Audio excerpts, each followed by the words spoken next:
नमस्कार साथियों, स्वागत है आपके अपने चैनल प्रभु स्टडी में। और हम क्या कर रहे हैं, अनुपात तथा समानुपात।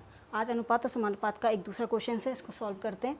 देखो इसमें क्या है, ए अनुपात बी प्लस सी का अनुपात दे रखा है 1:2, बी अनुपात ए प्लस सी का अनुपात दे रखा है 1:3। तो हमें ए अनुपात बी अनुपात सी का मान ज्ञात करना है। देखो इस टाइप के क्वेश्चन में क्या करते हैं, ए अनुपात बी प्लस सी को पहले लिख लेते हैं 1:2 में, ठीक है। इसी में बटा हुआ है बी अनुपात ए प्लस सी, ये किसमें 1:3 में।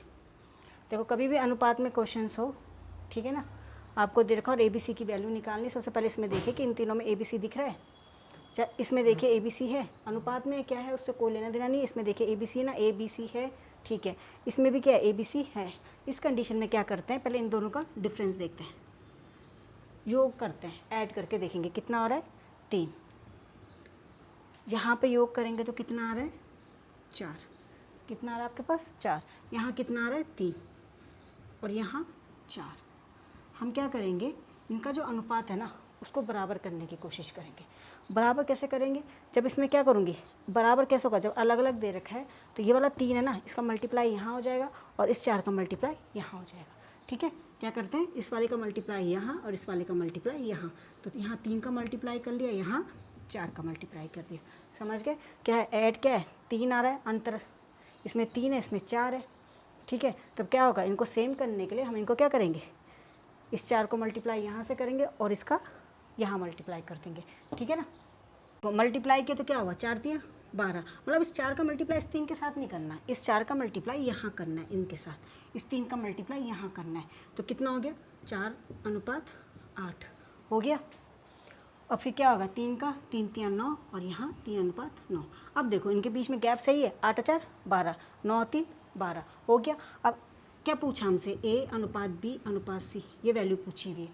देखो ए कितना है, अब ये नहीं होगा बल्कि ये होगा, तो ए की वैल्यू कितनी आई 4, बी की वैल्यू कितनी आई 3 और सी की वैल्यू कैसे निकलेगी, टोटल कितना है 8 4 12, 8 4 12 सेम हो गया, मतलब कि टोटल तो 12 है और 4 3 7, और साथ में कितना जोड़ेंगे कि 12 हो जाए 5, या फिर कह लो कि 12 में से 7 घटा दे तो कितना आएगा 5। तो क्या हो गया 5 3 8, 8 4 12, सी की वैल्यू हमको मिल गई, ठीक है ना।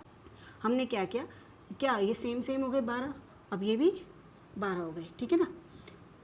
ऐड क्या, इनका डिफरेंस निकाल के जब हमने मल्टीप्लाई किया तो इनको सेम अनुपात में बांट दिया, ये भी 12 हो गया, ये भी 12 हो गया। अब क्या करना है, ए की वैल्यू हमने निकाल दी 4, बी की वैल्यू ये है 3, क्योंकि यहाँ से नहीं निकाल सकते क्योंकि बी प्लस सी की वैल्यू 8, हमें नहीं पता बी कितना सी कितना है। यहाँ पे ए प्लस सी की वैल्यू है, इसलिए हम सी की वैल्यू भी नहीं निकाल सकते। 12 12 है तो ए की तो मिल गई 3 4, बी की मिल गई 3, सी की कैसे मिलेगी भाई, टोटल 12 है, 7 ये है, 12 में से 7 गया तो कितना आ गया 5, ये हमारा आंसर आ गया। समझ गए, इस तरह से क्वेश्चन हो गए, ठीक है ना। देखिए नेक्स्ट क्वेश्चन क्या है कि आपको दे दिया ए बी सी की वैल्यू, बी अनुपात सी की वैल्यू ये दे रखी है और आपको क्या निकालना है, ए अनुपात बी अनुपात सी, मतलब कि आपको 1:बी प्लस सी की वैल्यू, जैसे पहला क्वेश्चन किया था सेम वैसी है। आप क्या करेंगे, इसमें ए अनुपात बी प्लस सी लिख लेंगे, कितना है 2:3, ठीक है। बी अनुपात ए प्लस सी लिखा, कितना है 3:7, इतना आ गया समझ में। अब क्या करेंगे, इनका देखेंगे, इनको जोड़ के कितना आ रहा है, ये 10 आ रहा है आपका, ठीक है, और ये 5 आ रहा है। अब क्या करना है, उसमें तो हम इधर का इधर मल्टीप्लाई करते क्योंकि दोनों के दोनों अननोन थे, यहाँ पे भी अननोन है, लेकिन मैं इसको 5 को मल्टीप्लाई करके 10 के बराबर कर सकती हूँ ना। जब मैं इसमें अगर 2 का मल्टीप्लाई करूँगी तो मैं इसके बराबर कर सकती हूँ, इसलिए मैं क्या करूँगी, इसको ना मल्टीप्लाई करके सीधे सीधे इसमें क्या कर लूँगी, 2 का मल्टीप्लाई कर लूँगी। आप इधर से इधर का भी कर सकते हो, इधर से भी कर सकते हो, लेकिन क्या होगा उसमें कैलकुलेशन ज़्यादा बड़ी हो जाएगी, अदरवाइज़ कुछ नहीं होगा। तो यहाँ पर क्या करेंगे, यहाँ पे 10 था, यहाँ पे 5 है, 5 को 10 बनाने के लिए क्या करूँगी 2 से मल्टीप्लाई, ये तो ऐसे ही रहेगा 3:7, इसमें कोई चेंज नहीं आएंगे, लेकिन इसमें चेंज आ जाएंगे क्योंकि ये क्या होगा 4:6 आ गया। अब कुछ नहीं करना, उसने ए बी सी का पूछा हुआ है, ए कितना है 4, बी कितना है 3, टोटल कितना है 10 हो गए ना, 4 7 3 10 और 6 4 10, टोटल 10 है। 10 में से क्या है 7 चले गए तो कितने बचे 3, तो सी की वैल्यू हमारी कितनी आ गई 3। तो हमारे पास सी की वैल्यू 3 आ गई, लेकिन अनुपात कौन सा बना हमारा 4:3:3, कौन सा ऑप्शन सही है हमारा, सी वाला ऑप्शन सही होगा, ठीक है ना। देखिए नेक्स्ट क्वेश्चन क्या है कि ए अनुपात बी इक्वल टू सी अनुपात डी हो तो M A plus N C M B equal plus N D का वैल्यू निकालनी है। इस टाइप के क्वेश्चन में क्या करेंगे, क्या कह रहा है कि A upon B equal to C upon D, और हमें पता तो है नहीं क्या है इनकी वैल्यू, तो हम क्या ले लेंगे, के ले लेते हैं। क्या ले लेते हैं, के। अब ए अपॉन बी इक्वल टू के लिख सकती हूँ और सी अपॉन डी इक्वल टू के भी लिख सकती हूँ। तो ए की वैल्यू कितनी आ गई, बी के, और सी की वैल्यू कितनी आ गई, डी के आ गई। अब इन वैल्यू को इसमें पुट कर लो, ठीक है।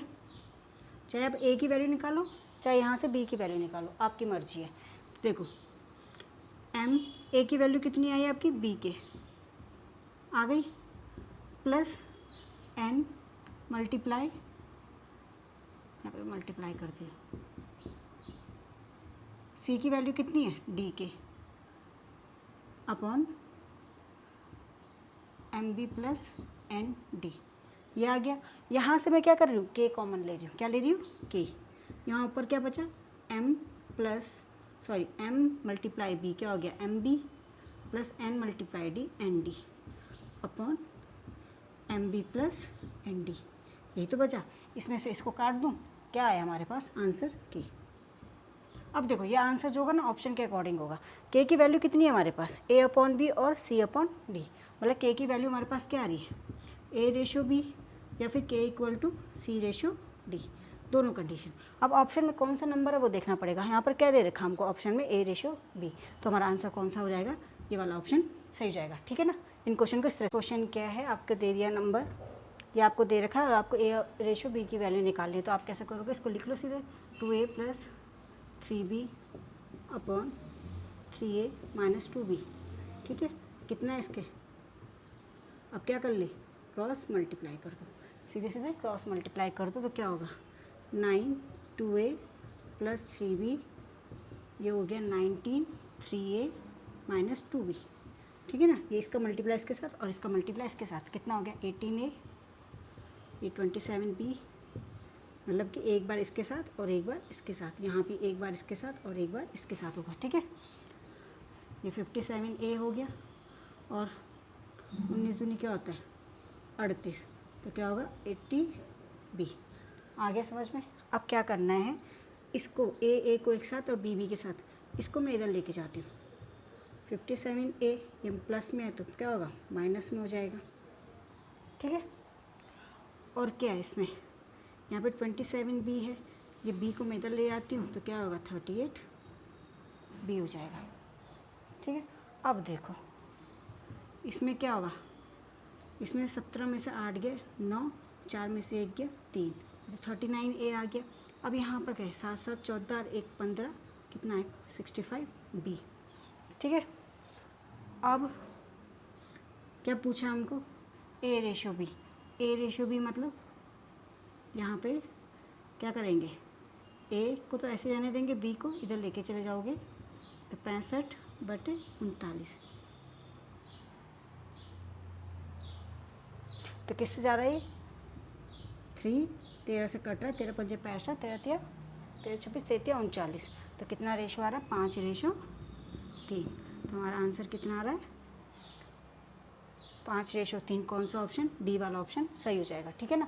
क्या किया इसमें, कुछ भी नहीं कर रखा है, इसको ऐसे लिखा हुआ है 9/9 लिखा हुआ है, 9 रेशो को 9/9 लिख सकते हैं, इसका क्रॉस मल्टीप्लाई हुआ, 9 का मल्टीप्लाई एक बार इसके साथ एक बार इसके साथ किया गया, फिर इसके बाद 19 का एक बार इसके साथ एक बार इसके साथ किया गया, ए को एक साथ ले आए, बी को एक साथ ले आए, ठीक है। उसने ए रेशो बी पूछा हुआ है तो हमने ए अपॉन बी की वैल्यू पुट करी, कितना आया, देख ए को रखा, ए के नीचे बी ले आए, ठीक है, तो ए अपॉन बी बन गया, तो 65 को यहीं पर रखा और 39 को नीचे ले गए, तो कितना आ गया, इसको 13 से काट दिया, 13 पंजे 65, 13 39, 5/3, ये हमारा आंसर आ गया, ठीक है ना।